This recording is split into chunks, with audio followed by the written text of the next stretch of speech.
నమస్తే, నేను మీ సతీష్. ఆంధ్రప్రదేశ్లో అధికారులు వ్యవహరిస్తున్నటువంటి తీరు వివాదాస్పదంగా మారుతూ ఉంది. ఇప్పటికే ఎన్నికల కోడ్ అమల్లోకి వచ్చినా కూడా అధికారులు రాజకీయ ఉద్దేశాలతో వ్యవహరిస్తూ ఉండడం, అధికార పార్టీకి కొమ్ము కాస్తున్నట్లుగా వాళ్ళు వ్యవహరిస్తున్నటువంటి తీరు పైన ప్రతిపక్షాలు ఇప్పటికే ఫిర్యాదులు కూడా చేస్తున్నటువంటి పరిస్థితి. ఈ క్రమంలోనే వీటిపైన దృష్టి సారించినటువంటి కేంద్ర ఎన్నికల సంఘం ఆంధ్రప్రదేశ్లో ఉన్నటువంటి అధికారులపైన చర్యలు కూడా తీసుకుంటా ఉంది. ఇకపోతే ముఖ్యంగా రాష్ట్ర ప్రధాన కార్యదర్శి అంటే చీఫ్ సెక్రటరీతో పాటుగా డీజీపీ పైన కూడా అనేక ఫిర్యాదులు రావటం, మరి ఈ క్రమంలోనే వారిరువురి పైన కూడా ఈ చర్యలు తీసుకునేటువంటి అవకాశం, అంటే వాళ్ళిద్దరిపైన కూడా బదిలీ వేటు వేసేటువంటి అవకాశం ఉన్నట్లుగా కూడా ఒక ప్రచారం అయితే కనుక ఈసీ వర్గాల్లో చాలా విస్తృతంగా జరుగుతూ ఉంది. మరి నిజంగా చీఫ్ సెక్రటరీ అలాగే డీజీపీల పైన కేంద్ర ఎన్నికల సంఘం దృష్టి సారించిందా, వారిపైన చర్యలు తీసుకోబోతా ఉందా అనేటువంటి అంశాలు మనతో చర్చించేందుకు తెలుగుదేశం పార్టీ జాతీయ అధికార ప్రతినిధి ప్రొఫెసర్ జ్యోత్స్న గారు ఉన్నారు. మేడం నమస్తే. నమస్కారం అండి. మేడం, ఇప్పటికే చూస్తే అధికారులు వ్యవహరిస్తున్నటువంటి తీరు పైన తెలుగుదేశం పార్టీ, కూటమిలో ఉన్నటువంటి మిగతా పార్టీలు కూడా కేంద్ర ఎన్నికల సంఘానికి అనేక ఫిర్యాదులు చేశారు.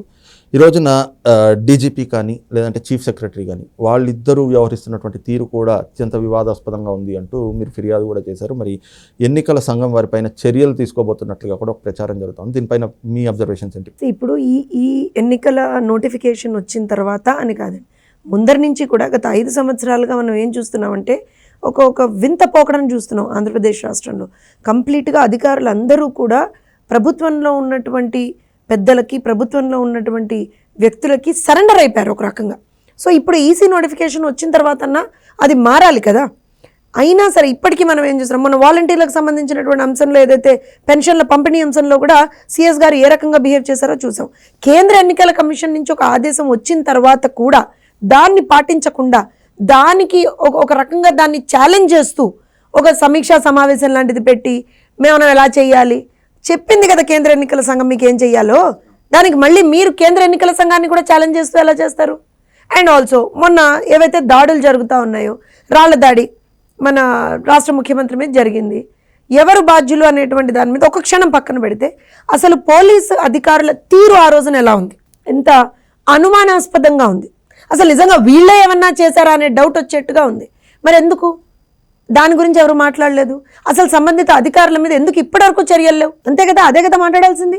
సో ఇలాంటివన్నీ చూస్తున్నప్పుడు ఖచ్చితంగా ఉన్నటువంటి అధికారులు ఇంకా కూడా అధికారంలో ఉన్నటువంటి పార్టీ ఏదైతే ఇప్పుడు ఆపద్ధర్మ ప్రభుత్వం అనే అనాలి దాన్ని, మనం ఈసీ నోటిఫికేషన్ వచ్చిన తర్వాత వాళ్ళని అసలు ఎక్కడా కూడా కన్సిడరేషన్లోకి తీసుకోకుండా, అంటే నేను అనేది వాళ్ళ ఆపద్ధర్మం అనేటువంటి దాన్ని కన్సిడరేషన్లోకి తీసుకోకుండా సింపుల్గా మేము ఇంకా వాళ్ళకి తొత్తులుగానే పనిచేస్తాం అని చెప్పంటే ఎవడు కాపాడగలుగుతాడు?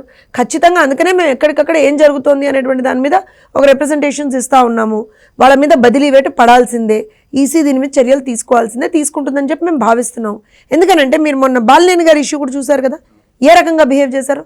ఏమండి అంటే ఎంత స్టూపిడ్గా అనిపించిందంటే ఒక రకంగా, I don't know if I can use this term, కానీ గడ్డాలు పట్టుకొని బతిలాడడం ఏంటండి? గొడవకు వచ్చిన వాడిని పట్టుకొని, అధికారుల మీదకి దాడులకు వచ్చిన వాళ్ళని పట్టుకొని గడ్డాలు పట్టుకొని బతిలాడతారా వీళ్ళ పోలీసుల అధికారులు? నిజంగా చెప్పండి. మరి దాని బదులు వాళ్ళు మేము వాలంటీర్లను కొంతమందిని మీరు రాజీనామా చేసేయండి, మాతో పాటు కండువాలు వేసుకొని తిరగండి అని చెప్తున్నారు కదా, అలా మరి వీళ్ళని కూడా చెప్పేయాల్సిందేమో. నిన్నే చూసా ఉద్యోగుల సంఘానికి సంబంధించినటువంటి నేత మీద కూడా నిన్న వేటు పడిందా లేదా? So they will also be held responsible. ఎందుకంటే ఇప్పుడు ఉన్నటువంటి పరిస్థితుల్లో రాష్ట్రంలో ఖచ్చితంగా వాళ్ళ మీద, అంటే ఎన్నికల కమిషన్ మీద ఒక రెస్పాన్సిబిలిటీ ఉంటుంది. సో వాళ్ళ ఆధీనంలో ఉన్నప్పుడు ఇట్లాంటివన్నీ జరుగుతున్నప్పుడు how can they accept? So obviously I believe strong steps would be taken అని అయితే మేము భావిస్తూ ఉన్నాం. ఇక్కడ సిఎస్ గారి గురించి ఇంకొన్ని మహత్తరమైనటువంటి విషయాలు కూడా మనం తెలుసుకోవాలండి. ఎంత అంటే దాన్ని మనం సెలెక్టివ్గా అబ్జర్వేషన్ అనేది మనం చూడాలి. తెలుగుదేశం పార్టీ వాళ్ళు ఏం చేసినా, తెలుగుదేశం పార్టీ వాళ్ళు ఏ విధమైనటువంటి ఒక్కొక్క స్టెప్ తీసుకున్నా దాని మీద డేగ కన్నుల్లాగా కూర్చున్నారు ఈ సిఎస్లు వీళ్ళందరూ. అదే అధికార పార్టీ వాళ్ళు ఏదైనా చేస్తే కనీసం అసలు దానికి సంబంధించి వాళ్ళు, అంటే వాళ్ళని లిటరల్గా ఇలా గాజు అద్దాల మధ్య ప్రొటెక్ట్ చేస్తారు చూసారా, అట్లా ప్రొటెక్ట్ చేస్తున్నాడు ఇవాళ జవహర్ రెడ్డి గారు. అనకూడదు, అంటే అధికారులు మనం కూడా అనకూడదు, కానీ వాస్తవాన్ని చూస్తున్నప్పుడు ఏమనాల్సి వస్తుంది? వాస్తవాన్ని మనమైతే తీసి పక్కన పెట్టేయలేం కదా. సో డెఫినెట్గా వాళ్ళు చేస్తున్నటువంటి ఒక పార్షియాలిటీ ఏదైతే వాళ్ళు ఎక్స్ప్రెస్ చేస్తున్నారో ఇవాళ రోజున, దాన్ని అయితే ఖచ్చితంగా క్వశ్చన్ చేశాం. అంటే ముఖ్యంగా చీఫ్ సెక్రటరీ స్థాయిలో ఉంటూ కేంద్రం నుంచి అంటే డిప్యుటేషన్ పైన తెచ్చుకున్నటువంటి అధికారులను పంపించమని చెప్పి ఒక ఫైల్ పంపిన అక్కడి నుంచి ఆదేశాలు వచ్చినా, లేదా మీరు అన్నట్లుగా వెంకట్రామరెడ్డి ఆయన అరెస్ట్ చేయమని చెప్పి ఏప్రిల్ 8వ తారీఖునే ఒక ఆదేశాలు జారీ చేస్తే వారం రోజుల పాటు ఎలాంటి చర్యలు లేకుండా ఆ ఫైల్ని తొక్కి పెట్టడం, అంటే దీన్ని ఎలా అర్థం చేసుకోవాలి? నేను ఇందాక మీకు ఒక మాట చెప్పానండి, ఈసీని ఛాలెంజ్ చేస్తున్నారు అన్నాను. సిఎస్ గారు అది మొన్న చేశారు అని చెప్పాను. And I have given you also the proofs కూడా ఇచ్చాను నేను. ఎందుకనంటే వాలంటీర్లకి సంబంధించి ఒక instruction election commission of India నుంచి వచ్చినప్పుడు దాన్ని తూచా తప్పకుండా పాటించాలి మనం ఎలక్షన్ కోడ్ ఉన్నప్పుడు. We don't have any other rights. కానీ సిఎస్ దాన్ని ఉల్లంఘించారా లేదా? ఉల్లంఘించారు కదా. సో ఇప్పుడు మీరు చెప్పినటువంటి అంశాలు కూడా ఉన్నాయి. ఒక ఇన్స్ట్రక్షన్ వచ్చినప్పుడు దాన్ని ఉల్లంఘిస్తున్నాడు సిఎస్ అంటే హీఈస్ ఛాలెంజింగ్ ది ఈసీఐ. ఈసీని ఛాలెంజ్ చేస్తున్నారు. So definitely it is something that is objectionable కదా. మీకు అంత అవసరం ఏమొచ్చింది? ఒక ఇన్స్ట్రక్షన్ ఈసీ నుంచి వచ్చింది, ఒకళ్ళు అరెస్ట్ చేయండి అని చెప్పి ఇన్స్ట్రక్షన్ వచ్చినప్పుడు మీరేం చేయాలి? దాన్ని పాటించాలి కదా. ఎందుకు దాన్ని తొక్కపెట్టడం? ఈసీ నుంచి ఇంకో ఇన్స్ట్రక్షన్ ఏమొచ్చింది? పెన్షన్స్ ఎవరైతే ఉంటారో వాళ్ళ నీళ్ళకెళ్ళి ఇవ్వాలని చెప్పింది కదా. ఎందుకు ఇవ్వలేదు వీళ్ళు? అంటే ఈసీకి ఉత్తర్వులను కూడా మీరు బేఖాతరు చేసి పారేస్తారా? సో వీళ్ళు నేను మళ్ళీ చెప్తున్నానండి, వీఆర్ థింకింగ్ దట్ ఇదేదో అంటే స్వామి భక్తితోటి చేస్తున్నారా అంటే దాన్ని ఒక క్షణం పక్కన పెడితే వీళ్ళు ఛాలెంజ్ చేస్తున్నారు. ఎలక్షన్ కమిషన్ ఆఫ్ ఇండియాని వీళ్ళు ఛాలెంజ్ చేస్తున్నారు. స్వామి భక్తి కూడా కాదు మీరు అంటున్నట్లుగా, ఇది ఏ స్థాయి బర్తికింపుగా చూడాలి మేడం? బానిసత్వం అంటాను నేను. స్వామి భక్తి అనడానికి కూడా నేను ఎందుకు ఒక క్షణం ఆలోచించానంటే బానిసత్వం అంటాను నేను. ఎందుకు బానిసత్వం అంటానంటే అధికారులు ఇప్పుడు ప్రభుత్వంలో ఉన్నటువంటి ఏ పార్టీ అయినా సరే, ఎవరైనా సరే, ఎమ్మెల్యే అయినా, ఎంపీ అయినా, ముఖ్యమంత్రి అయినా, ఎవరైనా సరే వాళ్ళ టర్మ్ 5 సంవత్సరాలే అండి. తర్వాత నిజంగా ప్రజలు ఆశీర్వదిస్తే మళ్ళీ వస్తే అది వేరే విషయం. కానీ వాళ్ళ టర్మ్ 5 సంవత్సరాలు. కానీ ఒక అధికారి టర్మ్ ఎన్ని రోజులైన సర్వీస్లో ఉంటే అన్ని రోజులు అతని టర్మ్ అది. అన్ని సంవత్సరాలు నీకు ప్రజలకి సేవ చేసేటువంటి ఒక బృహత్తరమైనటువంటి అవకాశం నీకు వచ్చినప్పుడు నువ్వు వాళ్ళ బానిసలాగా ఒక పర్టికులర్ పార్టీకి నేను ఊడిగం చేస్తాను అంటే అది ఎంతవరకు కరెక్ట్? స్వామి భక్తి కన్నా కూడా ఇప్పుడు సరే ఇంతకు ముందరంటే తప్పలేదు అనుకుందాం, పోని అనుకుందాం, అది కూడా తప్పే.